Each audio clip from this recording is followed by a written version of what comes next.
नमस्कार, मैं हूं आपके साथ सोनिया। बुलेटिन की शुरुआत करेंगे। सरगुजा जिले के सुदूर एवं पहाड़ी कोरवा बसाहटों में लंबे समय से चल रहे पेयजल संकट के स्थायी समाधान की दिशा में बड़ा कदम उठाया गया है, जिसके तहत कुल 113 हैंडपंप एवं बोरवेल की खुदवाई की गई, जिससे ग्रामीणों को पानी के लिए पारंपरिक स्रोतों पर निर्भर होने से राहत मिलेगी। सीएम विष्णुदेव साय ने हाल ही में सरगुजा दौरे के दौरान पेयजल समस्या को गंभीरता से लेते हुए जिला प्रशासन को त्वरित प्रभावी कार्रवाई के निर्देश दिए थे और कहा था कि वनांचल क्षेत्रों में किसी भी नागरिक को मूलभूत सुविधाओं से वंचित नहीं रखा जाएगा।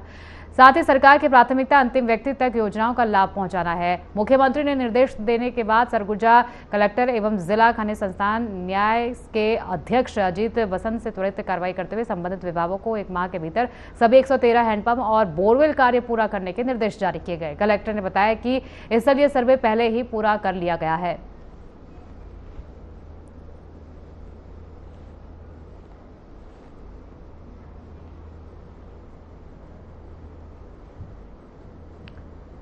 विष्णुदेव साय ने अखबार में प्रकाशित पेयजल समस्या की खबर पर त्वरित संज्ञान लेते हुए तुरंत कार्रवाई के निर्देश दिए हैं। मुख्यमंत्री ने सुबह समाचार पत्र पढ़ते ही सरगुजा के कलेक्टर अजीत वसंत को फोन कर मैनपाट क्षेत्र की चेरा जोबला बस्ती में पेयजल व्यवस्था सुनिश्चित करने को कहा। उन्होंने अधिकारियों को निर्देश दिए कि बस्ती में तत्काल स्थलीय निरीक्षण कर हैंडपंप, वैकल्पिक पेयजल व्यवस्था और दीर्घकालिक समाधान पर काम किया जाए। मुख्यमंत्री ने कहा कि दूरस्थ वनांचल क्षेत्रों में रहने वाले लोगों को मूलभूत सुविधाओं से वंचित नहीं रहने दिया जाएगा और सरकार की योजनाओं का लाभ अंतिम व्यक्ति तक पहुंचाना सर्वोच्च प्राथमिकता है।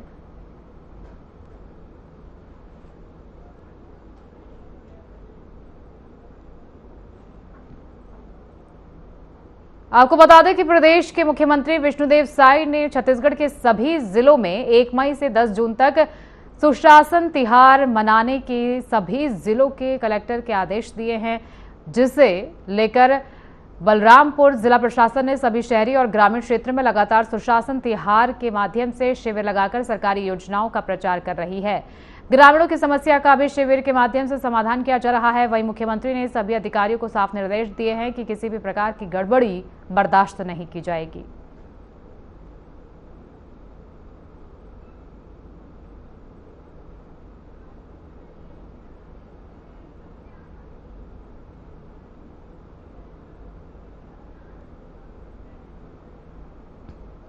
दुर्ग जिले के पाटन में सुशासन तिहार के तहत आयोजित जन समस्या निवारण शिविर में उप मुख्यमंत्री अरुण साव शामिल हुए, जहां उन्होंने 9 करोड़ 96 लाख रुपए के विकास कार्यों का लोकार्पण और भूमि पूजन किया।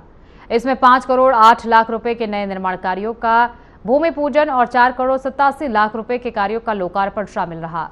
कार्यक्रम में सांसद विजय बघेल भी मौजूद रहे। इस दौरान विकसित कृषि संकल्प अभियान के प्रचार वाहन को हरी झंडी दिखाकर रवाना किया गया, जो 20 मई तक गांव-गांव जाकर किसानों को नई तकनीक और सरकारी योजनाओं की जानकारी देगा। उप मुख्यमंत्री ने शिविर का निरीक्षण कर अधिकारियों को जन समस्याओं के त्वरित समाधान के निर्देश दिए और कहा कि सरकार गांव-गांव पहुंचकर योजनाओं को प्रभावी तरीके से लागू कर रही है।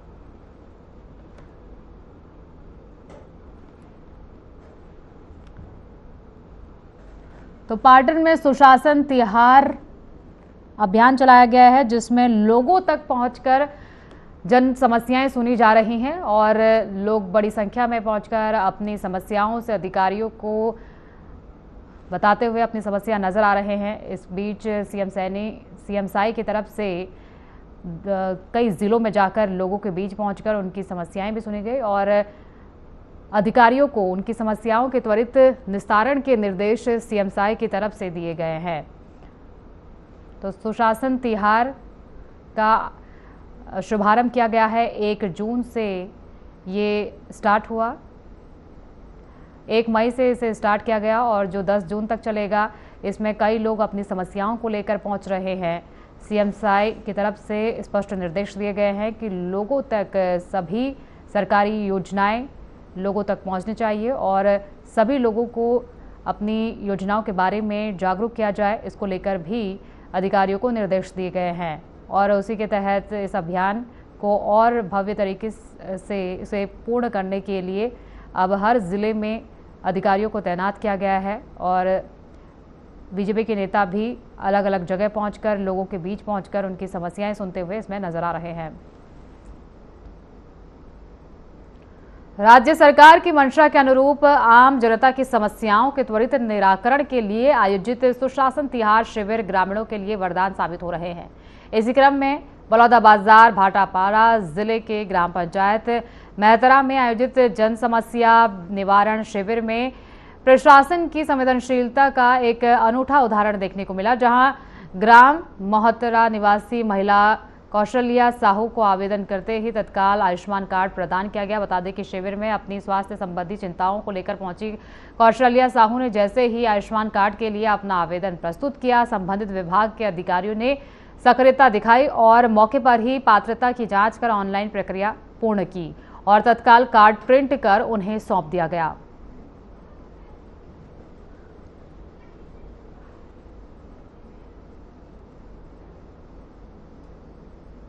धमधा में उप मुख्यमंत्री और नगरीय प्रशासन मंत्री अरुण साव ने बड़ा ऐलान करते हुए नगर पंचायत को नगर पालिका में उन्नयन की घोषणा की। लंबे समय से चली आ रही जनता की मांग को पूरा करते हुए इस फैसले को विकास की दिशा में अहम कदम माना जा रहा है। कार्यक्रम के दौरान करीब 7 करोड़ रुपए के विकास कार्यों का लोकार्पण और भूमि पूजन भी किया गया, जिसमें 4.60 करोड़ के कार्यों का लोकार्पण और 2 करोड़ 39 लाख के कार्यों का भूमि पूजन शामिल है। इस अवसर पर स्कूल शिक्षा मंत्री गजेंद्र यादव और सांसद विजय बघेल समेत कई जनप्रतिनिधि मौजूद रहे।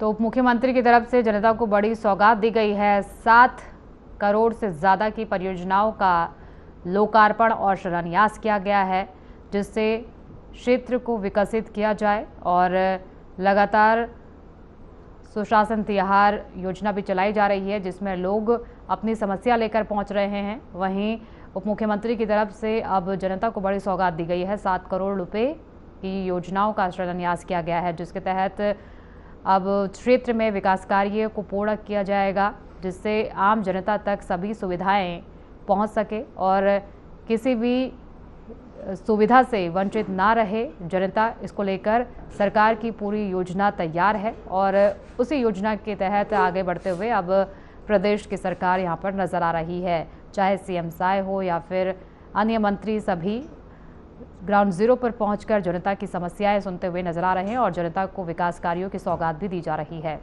6 करोड़ 99 लाख के विभिन्न कामों का लोकार्पण और भूमि पूजन का कार्यक्रम आयोजित किया गया। हमारी सरकार बनने के बाद हमारे शहरों का सुव्यवस्थित विकास हो, हमारे शहर स्वच्छ, सुंदर और सुविधापूर्ण बने, इसके लिए लगातार हमारी सरकार काम कर रही है। नगरीय निकायों को हर संभव मदद सरकार की ओर से हो रही है। इन 2 सालों में ही हमने नगर पंचायत धमधा को अलग अलग योजनाओं से 13 करोड़ से अधिक की राशि स्वीकृति दी है, राशि प्रदान की है। लगातार धमधा को नगर पालिका बनाने की मांग की जा रही थी। बहुत जल्दी धमधा नगर पालिका बनेगा, इसकी घोषणा मैंने की है।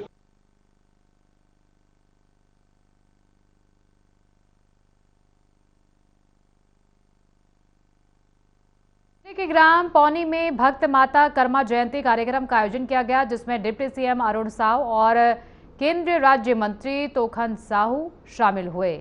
इस अवसर पर दोनों नेताओं ने भक्त माता कर्मा के त्याग, सेवा और समाज के प्रति समर्पण को नमन किया। डिप्टी सीएम अरुण साव ने कहा कि माता कर्मा का जीवन समाज सेवा और भक्ति की प्रेरणा देता है। साथ ही भगवान श्री कृष्ण के प्रति उनकी अटूट श्रद्धा भारतीय संस्कृति का अद्भुत उदाहरण है, जो आज भी समाज को मार्गदर्शन प्रदान करती है।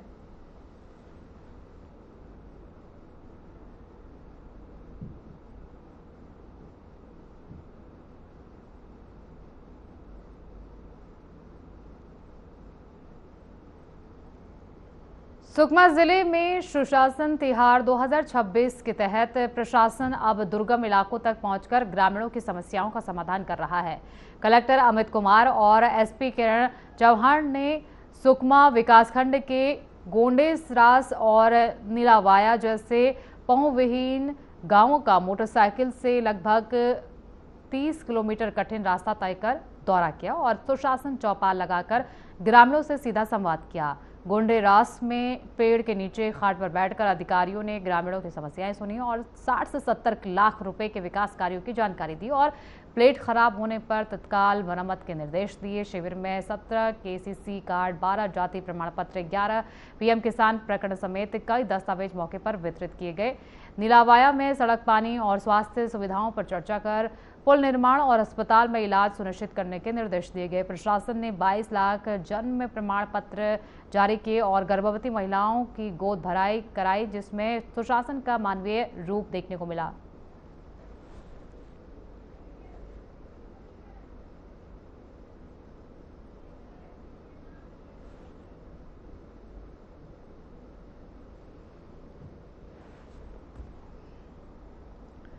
संजय चंदन त्रिपाठी को बलरामपुर जिले का नया कलेक्टर नियुक्त किया गया है। वे जिले की पहली महिला कलेक्टर बन गई हैं। राज्य शासन द्वारा जारी प्रशासनिक फेरबदल आदेश में कई अधिकारियों के तबादले किए गए हैं। इससे पहले त्रिपाठी कोरिया जिले की 19वीं कलेक्टर के रूप में अपनी प्रभावशील सेवाएं दे चुकी हैं।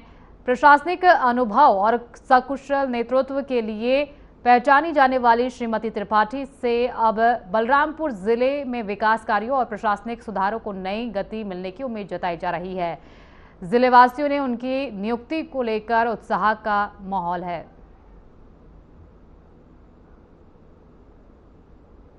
गांव की जो महिला है बहुत मेहनती है, बहुत काम करती है, लेकिन अगर उनको सभी को डिसऑर्डर्स यानी अलग अलग बीमारियों से दूर रखना है तो इस गांव में हेल्थ चेकिंग कैंप यानी बॉडी एनालिसिस कैंप लेना ज़रूरी है। उसके तहत हम आज आए हैं और सोनाली मैम, हम और उनके अल्ट्राटेक बैकुंठ सीमेंट कंपनी के कुछ ऑफिसर्स ने मिलकर हमने एक कैंप लिया है, हेल्थ चेकिंग कैंप, जिसमें अभी तक कम से कम 30-35 महिलाओं का हेल्थ चेकिंग हो चुका है। बाकी महिलाओं का, हमारी माता भगिनियों का हम करने वाले हैं।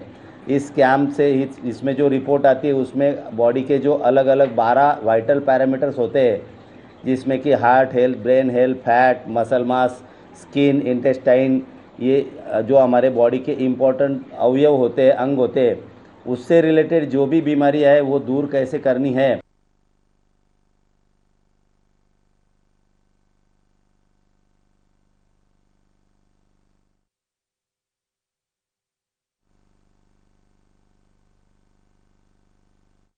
छत्तीसगढ़ में सुशासन तिहार की शुरुआत के तहत महासमुंद जिले के पिथौरा विकासखंड के ग्राम पंचायत रेमडा में शासकीय हाई स्कूल प्रांगण में जन समस्या निवारण शिविर का आयोजन किया गया। इस शिविर में क्षेत्रीय विधायक डॉक्टर संपत अग्रवाल, जनपद अध्यक्ष, उपाध्यक्ष समेत स्थानीय जनप्रतिनिधि और प्रशासनिक अधिकारी उपस्थित रहे।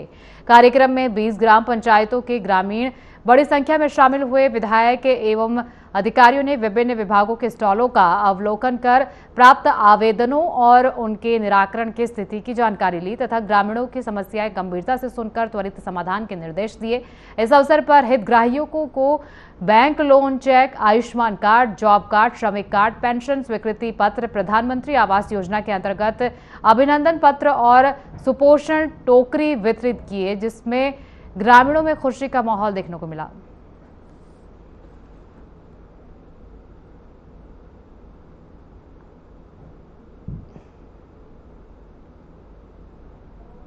जेमा हमला लखपति के सम्मान पत्र दिया गिसे और विधायक महोदय द्वारा हमला 3 लाख के चेक जेमे हम सेंटिंग प्लेट के आजीविका गतिविधि करते। क्या बोलना चाहूँ सरकार ने लिए?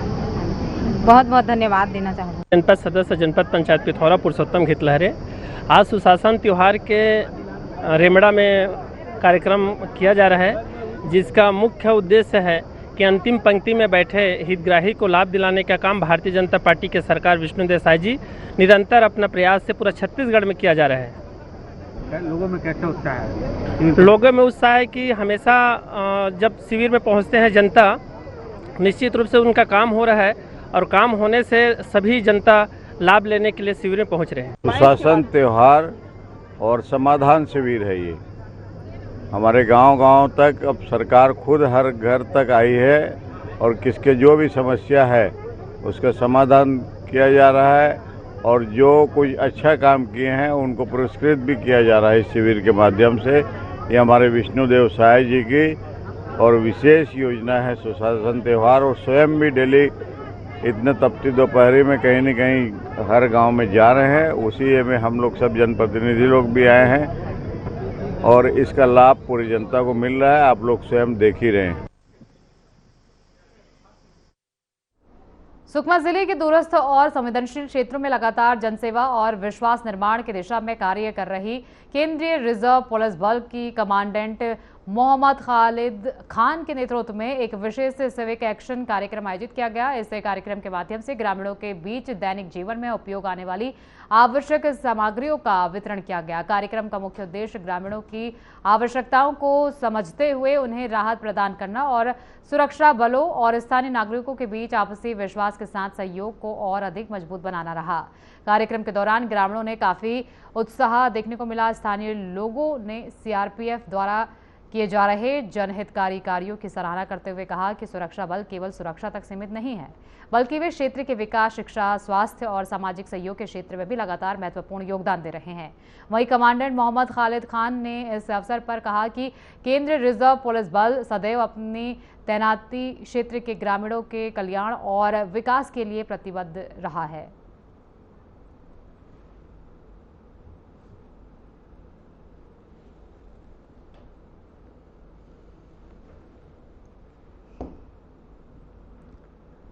कुछ दिन पहले केंद्रीय टीम के दुर्ग दौरे में जिले में खाद्य मिलावट या अवैध गतिविधियों पर कार्रवाई न होना प्रशासन के लिए बड़ी उपलब्धि माना जा रहा था।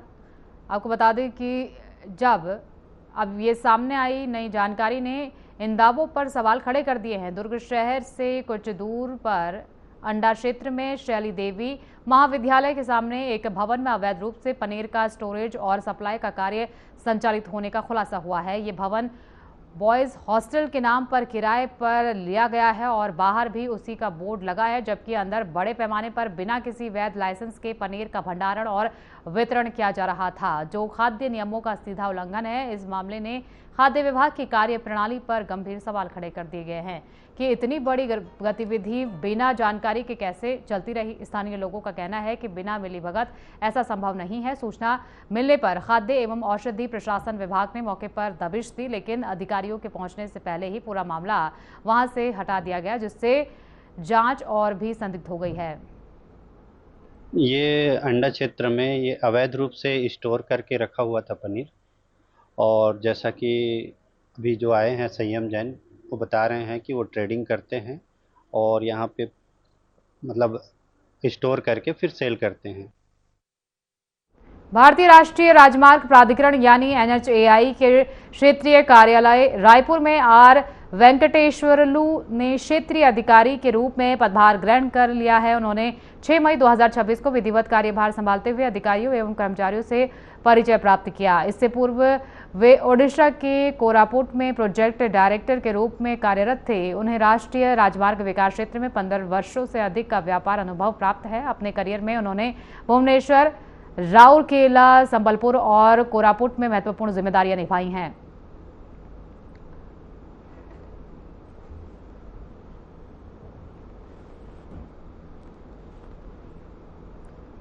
छत्तीसगढ़ की राजधानी रायपुर के मोवा पंडरी इलाके में पारिवारिक विवाद ने खौफनाक रूप ले लिया, जहां एक बाउंसर जितेंद्र वर्मा ने अपनी 2 सहेलियों की गोली मारकर हत्या कर दी।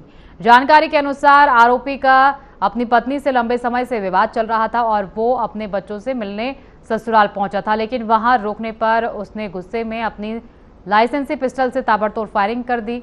इस घटना में गीतांजलि और दुर्गेश्वरी की मौके पर ही मौत हो गई, जिससे पूरे इलाके में सनसनी फैल गई। सूचना मिलते ही पुलिस और फॉरेंसिक टीम मौके पर पहुंची और आरोपी को गिरफ्तार कर लिया। उसकी पिस्टल जब्त कर ली है।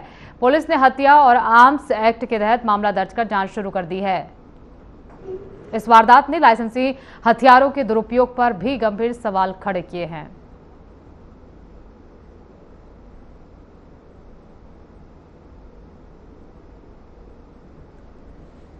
देखिए, कल रात को करीबन 10 से 10:30 के बीच में पंडरी पुलिस स्टेशन में लोकल लोगों के द्वारा सूचना आई कि कुछ गन शॉट्स की आवाज़ उषा जो प्राइम वाली जो बिल्डिंग है वहाँ से आई है।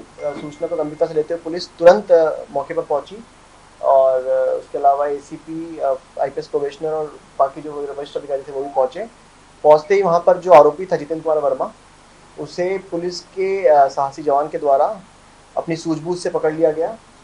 जब घटनास्थल था उसको देखे, वहां पर 2 महिलाएं, एक गीतांजलि और दूसरी दुर्गेश्वरी वर्मा, वो दोनों वहां पे थी। उनको तुरंत हम लोगों ने उपचार के लिए हॉस्पिटल रवाना किया।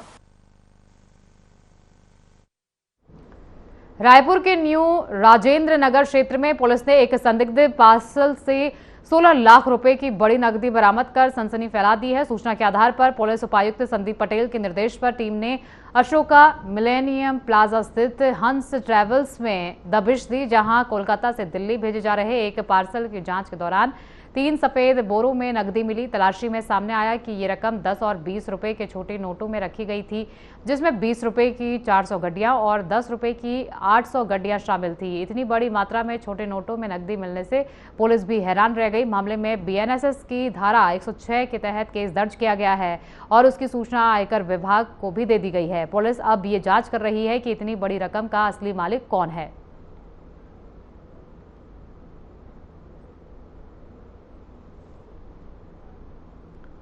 रायपुर पुलिस ने आईपीएल क्रिकेट मैच के दौरान ऑनलाइन सट्टा संचालित करने वाले नमन जग्गी, आयुष जैन और मोहम्मद सरफराज मामदानी को गिरफ्तार किया है। Anti crime and cyber unit और तेली बांधा पुलिस की संयुक्त टीम ने 36 मॉल के पास घेराबंदी कर आरोपियों को वाहन में सट्टा चलाते हुए पकड़ा।